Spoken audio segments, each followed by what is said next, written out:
I share this morning a story that I know some of you have heard, so I invite you to receive it as one of those family stories that you hear more than once along the way. When I was growing up, as early as I remember, I was going to church weekly, and I would have, if someone had asked me, I would have said I was a Christian. I also probably couldn't have said that I'd ever had a personal encounter with God. When I was 10 years old, I went for the first time to an overnight camp in Manchester, New Hampshire, Camp Carpenter with the Cub Scouts. And it was a great week. All the things you imagine doing at Cub Scout camp. And then the finale was on the last night that we would get to sleep. We'd been in these tents. We would get to sleep in Fort Friendship, this sort of rustic, rough sawn wood building, fort. We all grabbed our sleeping bags and our sleeping pads, and as night was coming on, we made the walk across camp, and we laid out our bedrolls like sardines on this, just on the floor, and giggled and chatted and stayed up late.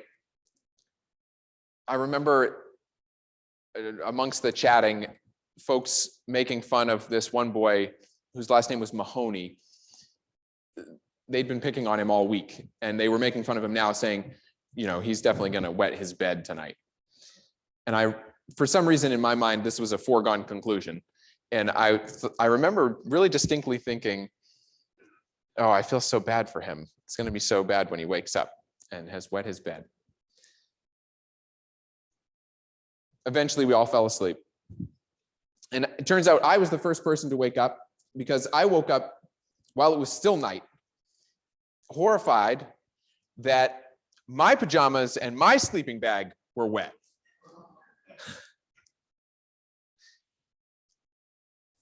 And I stood up and I sort of kind of turned around, and I was like, what am I supposed to do at this moment? And there's really nothing to do. But I was mortified.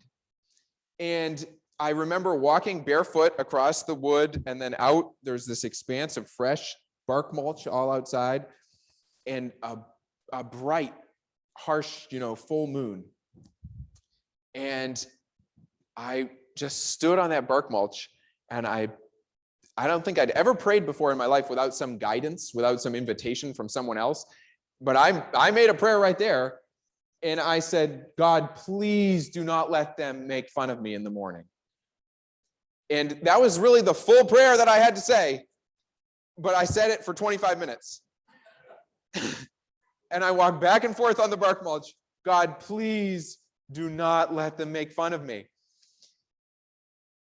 And then kind of my spirit was spent, and there wasn't really anything else to do. So I went back to bed. And in the morning, I tried to find a moment where I could talk to the counselors alone, but really you're all in a group the whole time. So eventually I just had to say in front of the other kids, I wet my sleeping bag and I need to get it washed. And there was this pause. And it took a moment before the counselor sort of figured out what to say. But in that pause and afterwards, not a single kid made fun of me. And actually, it had turned out that Mahoney did wet his sleeping bag too. And no one made fun of him when he'd been picked on all week. And, someone watching this from the outside could certainly say, well, what a coincidence, or that's good luck. But I understood, I knew, I could feel that God was with me. And the presence of God in that moment felt personal for the first time, I think, that I can remember in my life.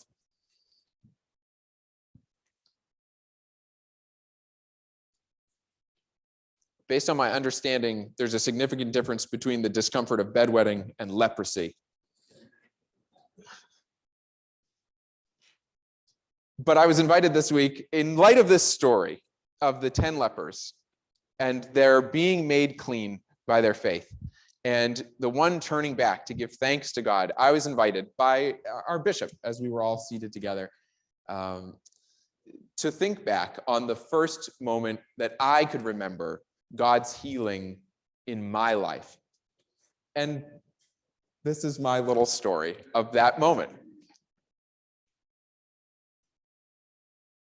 And actually, I realized as I thought back on it that the story has grown in me. The meaning of that presence of God in that moment has grown in me as I've told it. Last time I shared that story, one of you said back to me afterwards, Reed, maybe the miracle, and I'm glad to call it a miracle, that maybe the miracle wasn't just or even primarily for you. Maybe it was for Mahoney. I had not considered that. So I also thought, in light of the story of the lepers, I wondered, have I ever turned back and given thanks to God for that? I know I was relieved. At least in my heart, I said thank you. But this week, I took some time to say, thank you, God, for making yourself known to me, for being with me, for responding to my prayer. And I was also able, because of sharing the story and hearing it reflected back to me, I was able to say, thank you, God, even for what you were doing in that moment that I didn't understand and still don't understand about what your presence was doing in the world. So now I'm going to pass on this invitation to you to think back, to cast your memory back to the first moment when you in your life can remember God's healing being with you, God's presence being with you. And I'll also add that when I in my reflection time this week at the bishop's invitation, I did remember a couple of stories like the one I just shared that I remember in the moment noticing God.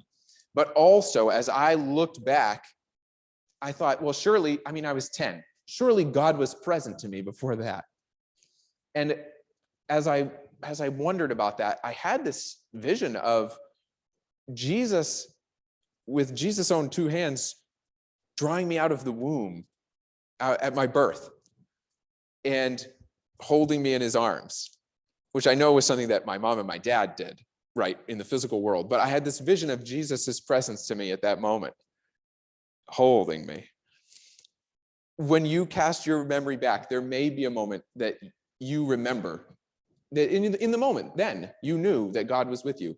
But if that isn't a moment that you can cast your memory back to, then just let your imagination go back in your life with God to see where, even if you hadn't noticed it at the time, God was healing you. I'll hold 5 minutes of silence to go back with God.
Welcome back.